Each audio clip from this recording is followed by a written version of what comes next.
Good afternoon friends. आज का हमारा टॉपिक है सेट्स। जो हमने पिछले 2 वीडियोस में सेट्स के इंट्रोडक्शन भी देखा था और उसका रिलेटेड एग्जांपल्स भी पढ़े थे प्रैक्टिस सेट 1.1 से। तो अभी हम प्रैक्टिस सेट 1.1 ही कंटिन्यू करते हैं। हमारे कुछ एग्जांपल रहे होंगे रूल मेथड के, तो वो हम कंप्लीट करते हैं, फिर हम दूसरा प्रैक्टिस सेट देखेंगे। ठीक है, तो अभी पहला प्रैक्टिस सेट में देखेंगे हम पहला एग्जाम्पल। तो ये हमारा पहला एग्जाम्पल था। A=1, 4, 9, 16, 25, 36, 49, 64, 81, 100। तो आपको ये देख के मतलब क्या लगता है ये कौन से नंबर से? तो 1 का स्क्वायर है, 4 2 का स्क्वायर है, और 3 का स्क्वायर 9 है, 4 का सो ऑन, ऐसे स्क्वायर है सबके। 1 2 3 4 5 6 सब स्क्वायर है। तो अब हम कैसे लिखेंगे? हमें क्या करना पड़ेगा? x=n स्क्वायर लेंगे। ठीक है, n मतलब n इसको स्क्वायर को रिप्रेजेंट कर रहा है, और x हमारे हम जैसे वो फैक्टर मतलब ये लेते हैं टर्म हमारे डिफाइन करने के लिए नंबर। रूल मेथड में हम एक डिफाइन करते हैं ना, x/x बिलोंग्स टू ऐसे। तो x जिसको हम ये करते हैं टर्म डिफाइन करते हैं नंबर्स के लिए, तो वो टर्म x है, और हमारी स्क्वायर को डिनोट करने के लिए हम दूसरी नंबर लेंगे, क्योंकि स्क्वायर हम डायरेक्टली डिनोट नहीं कर सकते यहाँ पे, तो हम n स्क्वायर लेंगे। ठीक है, तो x n स्क्वायर के टर्म में आएंगे क्योंकि यहाँ पे स्क्वायर है। नहीं तो बाद में अगर नहीं रहा तो हम डायरेक्टली लिख सकते थे वो, लेकिन अभी वहाँ पे स्क्वायर टर्म है तो हम डायरेक्टली नहीं लिख सकते, तो n स्क्वायर टर्म में लिखेंगे। ठीक है, तो हम कैसे लिखेंगे सेट बिल्डर फॉर्म में? A= हमारा डायरेक्टली A=x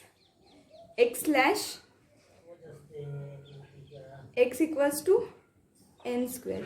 तो n स्क्वायर हमने पहले रिफाइन किया है, क्योंकि यहाँ पे स्क्वायर है तो स्क्वायर हम डायरेक्टली नहीं लिख सकते, इसीलिए हमने डायरेक्टली यहाँ पे डिफाइन किया है स्क्वायर के लिए n²। ठीक है, जब भी स्क्वायर टर्म वगैरह आएगा तो आपको एक अलग सा वेरिएबल डिफाइन करना पड़ेगा, क्योंकि ये फैक्टर स्क्वायर टर्म में नहीं है, ये हमारा नॉर्मल फैक्टर है, ये किसी का स्क्वायर नहीं आएगा। ठीक है, तो हमें स्क्वायर डिफाइन करना है, इसीलिए हमने n² लिया है। ठीक है, तो n²। अभी n का कौन से नंबर है, किनका स्क्वायर है ये n? 1 2 3 4 5 6 7 8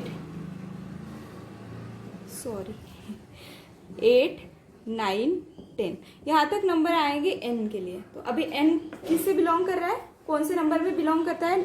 ए नेचुरल नंबर्स में। तो n belongs to natural number. ठीक है, नेचुरल नंबर कहाँ से स्टार्ट होते हैं? 1 2 3 4 5 से इन्फिनिटी। तो हमें अभी लिमिट लिखना पड़ेगा, क्योंकि हमारे 10 तक ही आएंगे।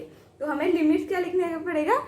n इज लेस देन और इक्वल्स टू 10। ठीक है, तो लिमिट क्यों लिया है हमने?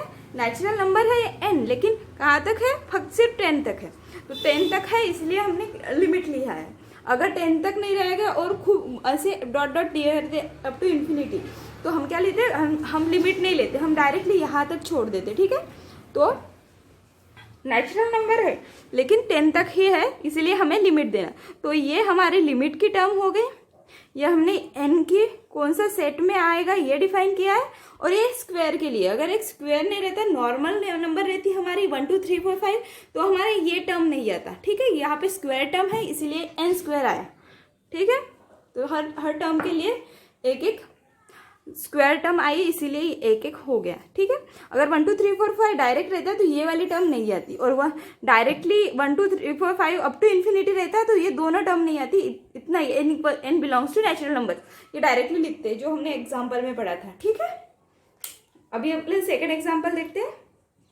b=6 12 18 24 30 36 42 अब 40।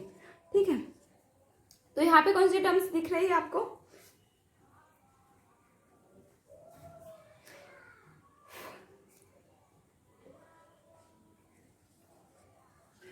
क्या दिख रहा है? कोई रिलेशन है इनके बीच में?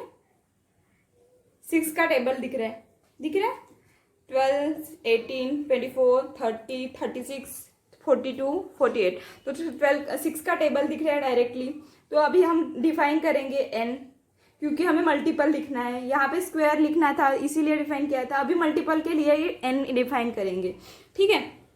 तो b equals to x of equals to किससे मल्टीप्लाई हो रहा है, हर टर्म में 6 से मल्टीप्लाई, क्योंकि उसके 6 के मल्टीपल है तो 6 इंटू n, क्योंकि 6 से मल्टीप्लाई हो रहा है। यहाँ पे 6 से मल्टीप्लाई हुआ, 6 2 जा, फिर यहाँ पे, फिर यहाँ पे, तो x n belongs to, sorry, तो n belongs to natural number, क्योंकि 1 2 3 4 5 से ही मल्टीपल हो रहा है, मतलब 6 1 जा 6, 6 2 जा 12, 6 3 जा 18, तो ये 6 से ही मल्टीप्लाई हो रहा है। 6 कांस्टेंट टर्म है, ठीक है। तो यहाँ पे 6 कांस्टेंट टर्म है, तो हमने डायरेक्टली 6 लिखा है यहाँ पे, ठीक है। तो यहाँ पे 6 डायरेक्टली लिखा है, लेकिन हमें मल्टीपल भी चाहिए साथ में, क्योंकि मल्टीप्लाई भी हो रहा है वैल्यू। तो 6 लिखा है, लेकिन 6 की वैल्यू मल्टीप्लाई भी हो रही है साथ में, 6 12 6 18 14 24 30, तो ये मल्टीपल हो रही है। तो मल्टीपल किससे हो रही है, नेचुरल नंबर से ही मल्टीप्लाई हो रही है, क्योंकि 1 2 3 4 ये वैल्यू चेंज कौन से हो रहे हैं, 1 2 3 4 5 अप टू मतलब यहाँ पे 48, तो 6 8 तक, 6 इंटू 8 48, ठीक है। तो यहाँ तक, सॉरी यहाँ पे आपको दिखाई नहीं देगा, तो अप टू 6 इंटू 8 48 हो जाएगा, ठीक है। तो यहाँ तक वैल्यू चेंज हो रही है, तो हम नेचुरल नंबर्स बिलोंग्स टू लिखेंगे, लेकिन लिमिट भी लिखेंगे, क्योंकि n 8 तक ही चेंज हो रहा है। तो n ग्रेटर देन और इक्वल्स टू 10, तो डायरेक्टली n ग्रेटर देन और इक्वल्स टू 8, ठीक है। तो ये समझ में आया। तो 6 क्यों लिए, 6 के मल्टीपल है, 6 के मल्टीपल है, कांस्टेंट वैल्यू 6 है हमारी, कांस्टेंट वैल्यू मल्टीपल क्या हो रही है, 6 इंटू 1 6 इंटू 2 12, तो ऐसे ऐसे एक ही कांस्टेंट वैल्यू एक ही आ रही है 6, तो 6 हमने डायरेक्टली 6 इंटू n लिखा। तो n अभी कौन से इससे बढ़ रहा है, वो कौन से मल्टीपल से बढ़ रहा है, और नेचुरल नंबर से 1 2 3 4 से बढ़ रहा है, मल्टीप्लाई हो रहा है, तो नेचुरल नंबर से बिलोंग कर रहा है। और कहाँ तक आ रहा है, अप टू 8 तक आ रहा है, 6 इंटू 8 48, तो अप टू 8 तक आ रहा है, इसलिए हमने 8 की लिमिट लगाई है, ठीक है। आप 2-3 बार देख लो इसको, फिर आपको अच्छे से समझ में आएगा, ठीक है। और एक बार एग्जाम्पल्स ऐसे इस टाइप के एग्जाम्पल ढूंढो और सॉल्व करके देखो, ठीक है। अगर कोई प्रॉब्लम हो तो कमेंट पे लिख दो, कोई अगर नया प्रॉब्लम हो वो भी कमेंट पे लिख दो, मैं आंसर बता दूंगी, ठीक है। अगर आपको सॉल्व करके बताना हो वो भी लिख दो, अगर कोई नया प्रॉब्लम आपको मिलेगा तो उसका आंसर भी मिल जाएगा आपको, ठीक है। चलो नेक्स्ट देखते हैं। नेक्स्ट क्वेश्चन है c equals to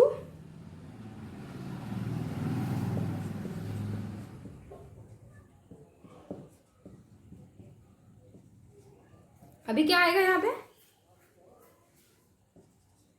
x is the word of letter, sorry, x is a letter of word, कौन सा वर्ड आएगा, स्माइल, डायरेक्टली गिवन है स्माइल, ठीक है। तो ये डायरेक्टली गिवन है, ये ऐसे क्वेश्चन तो बहुत इजी है, इसको एक्सप्लेन करने की कोई ज़रूरत नहीं है, ठीक है। और 2 एग्जांपल बचे हुए हैं, वो आप सॉल्व कर लेना और कमेंट में आंसर कर लेना, ठीक है। हाँ, सिमिलरली ऐसे ही एग्जांपल है संडे वाला, Sunday Monday Tuesday Wednesday Thursday Friday Saturday, तो ये एक एग्जाम्पल है और एक एग्जाम्पल है ये दोनों एग्जाम्पल कमेंट में आंसर दे देना, ठीक है। बहुत इजी एग्जाम्पल है इसलिए हम, ठीक है।